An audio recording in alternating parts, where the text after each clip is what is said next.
Hello, everybody. I'm a practicing therapist and a doctoral student of psychology. Today, we're going to talk about why avoidants hesitate to label your relationship. So, this could be that they leave you in the friend zone, but sometimes it could also be that you're in a long term relationship. You kiss, you hug, you are intimate in the bedroom, you go on Valentine's Day, you go on vacation, and they still don't call you their girlfriend or boyfriend, but they say it's a relationship. Sometimes that's a situation as well. And it's like you guys are completely exclusive. You've been together for years, but if they just don't say girlfriend and boyfriend, that is also common. It could be that they call you a friend, even though it's obviously very romantic. So this can fall under whichever category. It's a spectrum. And today we're going to talk about why these things happen. And so the first one is avoidants are very guarded. Many, once they give themselves to a relationship, they tend to fall very hard for the person and get very attached. And we talk about this on this channel, right? Typically, avoidants, they are not very trusting. And so when they do open up to somebody, it's very valuable to them. And so many of them learned this the hard way. They may have been burned by this before. They may have trusted the wrong person and got pretty hurt. And so they become extremely cautious to let somebody in. Sometimes another case is that they're actually just very, very careful about what that relationship could mean. And so they're very guarded because they don't want to get hurt, even if maybe no one's ever hurt them. It's just when they were younger, they were taught to always be guarded, to be on, their guard. And a lot of times they were also taught that by being hurt or being burned or whatever it is, or making the wrong decision is a fault of theirs and it's humiliating, and their parents might reprimand them for that. So they're very guarded from a multitude of reasons. And subconsciously, by labeling a relationship, they may feel like they're letting you know that they're attached to you. So they know they're attached to you, but if they say, you're my girlfriend, then you know. And then that can make them, feel that you can take advantage of them to some extent. And that's one of the most common reasons if they're truly an avoidant. Now, this is normally triggering for a lot of people because when an avoidant says this, it makes you feel like they don't care about you. But it's important to not feed to this denial that they have. It's important to remain neutral about this. It's important to mention you'd prefer a label, but that you understand that they're not that type of person. Because inwardly, sometimes you have to trust yourself more, not their defense mechanism or their maladaptive behaviors, right?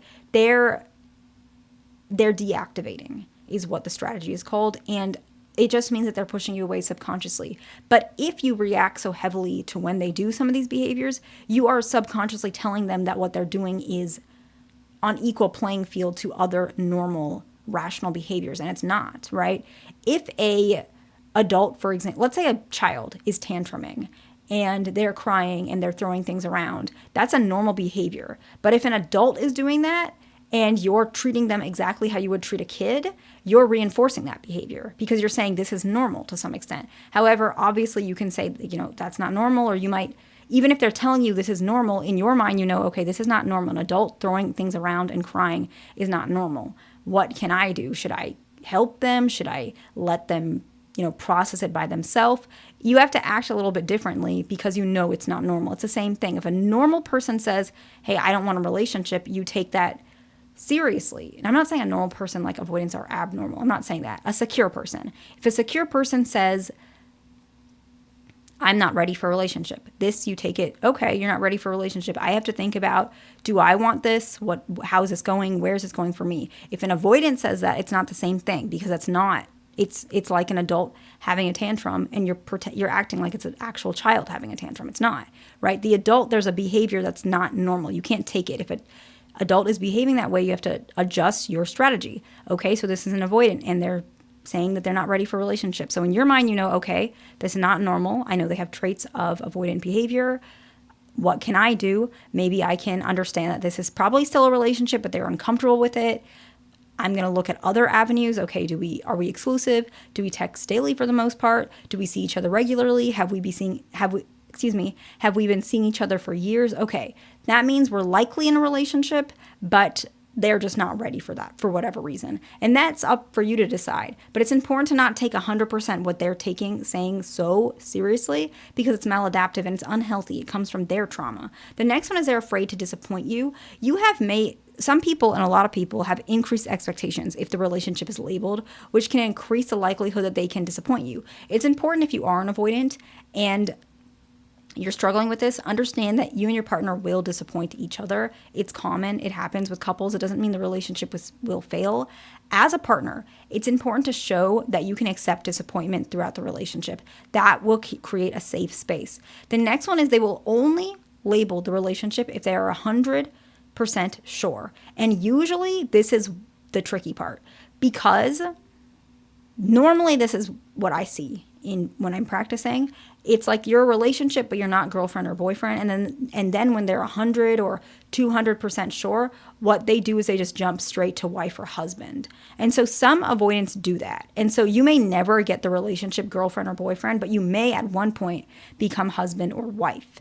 And that is what a lot of people don't understand, because for avoidance, some avoidants think girlfriend and boyfriend is just an excuse, or there's no reason for it, or it's unnecessary, or it's just increased expectations where it doesn't signify the relationship has actual value. Because wife and husband means, okay, I'm going to do everything to not lose you. But girlfriend and boyfriend is just another way for them to get yelled at, even though they didn't fully commit, right? Because in their mind, full commitment is wife or husband, a lot of them. And so for them, girlfriend and boyfriend is just an unnecessary expectation for them to lose you, and for them to almost tell you they're 100% committed when they're not, because that's what wife and husband means. And so what would you do if this is the case? Being patient can be helpful, and if you see your partner slowly make changes to some extent, you're seeing them slowly make some connection towards you, some depth. You're seeing them being able to say the relationship is a relationship. You're seeing them be able to tell their friends about you to some extent, their parents about you slowly as the years go on. Then that's probably a sign that they're more leaning towards commitment. They're just not sure about the label girlfriend and boyfriend, but maybe at some point it can be husband and wife. And that's really tricky, because sometimes you see that a lot of people, especially nowadays, they've been hurt a lot. And so this is getting a little bit more common. Avoidants who are a bit older, like, I don't know, 50s, 60s, 70s, a lot of them did get married and they were not fully committed to that relationship. And so they left that marriage. And some of these people have children who are avoidants as well. And they also saw that happen to their parents' marriage, where let's say the dad was an avoidant or their mom was an avoidant, either one. And they were married, but the relationship didn't work because of the attachment issues. In their mind, that also made them feel like, okay, you have to be 110% sure. You have to be very sure, because if I'm not, and I get married, turns to girlfriend and then turns into wife, the relationship will fail, and they're afraid of that. And so they saw that as well, even if it's not directly with them. And so they're very afraid to not be sure. That's just part of it. I know that was a little bit of a tangent, and then we'll just summarize it. The first one is that they're just very guarded. The second one is they're afraid to disappoint you. And the third one is that they want to be positive as possible about the commitment that they're making. And so often you might see the skip from, they don't say girlfriend and boyfriend, they just skip to husband and wife. But if they do say girlfriend and boyfriend, that doesn't mean they're not serious about you. It just means that they're more comfortable facing, their fears. And so that's very important to think about as well. I hope this video was helpful to somebody. Please like, subscribe. I'll see you in the next one.